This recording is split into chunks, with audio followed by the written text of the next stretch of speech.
I wanted to share a couple of realizations on the topic of overwhelm. Overwhelm. And the reason I want to talk about that is I've got a number of clients right now and people that I'm mentoring who are experiencing overwhelm.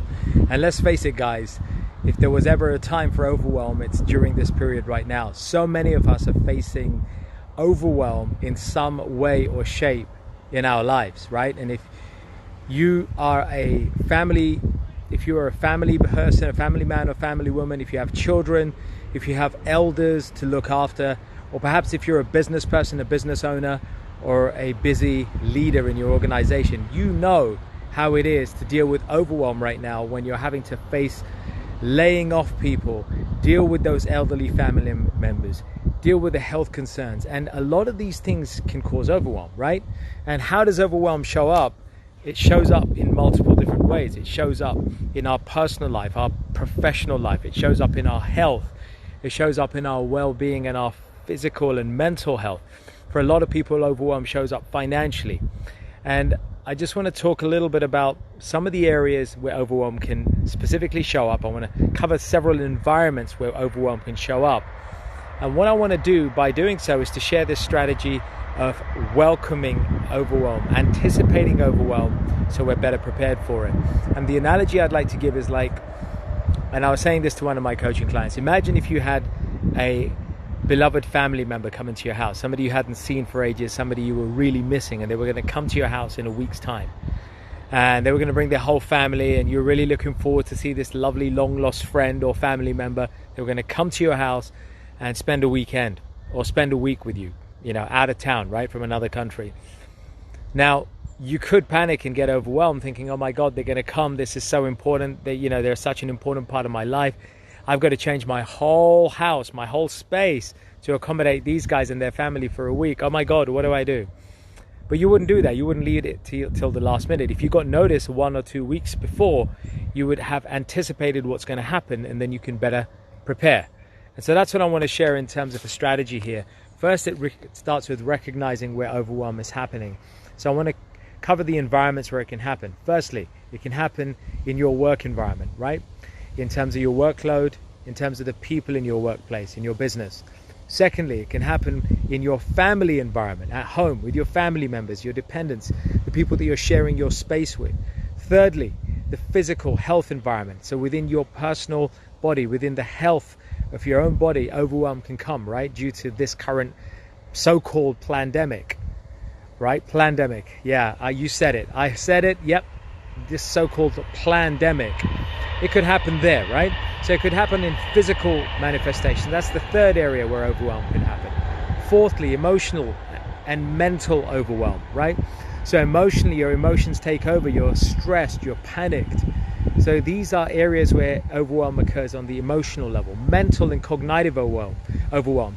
I used to do a really crazy city job where I would be working crazy hours doing two people's jobs, and it was blowing my mind. Cognitively, I was right at capacity.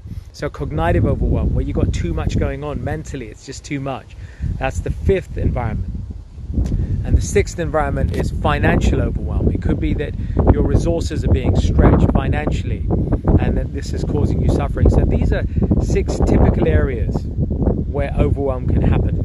Once you've got an understanding that overwhelm can happen in any of these areas, you are better prepared to start to audit and prepare for where overwhelm can happen. So you anticipate overwhelm. And the way I teach it is you anticipate overwhelm by making preparation in each of these 6 areas. So you have some redundancy. You've got 3 factors you want to build: your ability, your capability, and your capacity. Build ability, capability, and capacity in each of these environments, in these 6 areas, these 6 factors, and that will help you to better prepare for overwhelm. So overwhelm will come. Anticipate it. It will happen. But when it does, its effect on you or me is mitigated. That's what we want to do. The effect has to be mitigated. It's not about necessarily eliminating overwhelm every single time. Sometimes it's enough just to mitigate that overwhelm and get it down to a more manageable level, and so that you can contend with it and it doesn't drain your resources as much. Remember, overwhelm may happen for all of us at any point in our life, but it's about how much it drains our ability to then respond, how much it drains us of our resources. And so if we better prepare in these 6 environments, then we're more likely to be able to overcome or deal with overwhelm. And so preparation, the ability, the capability, and the capacity. So looking at ability, it's how well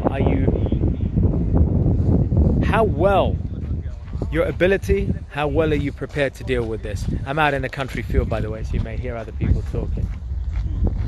Here we go, here are people talking, so just bear with me. So one is ability.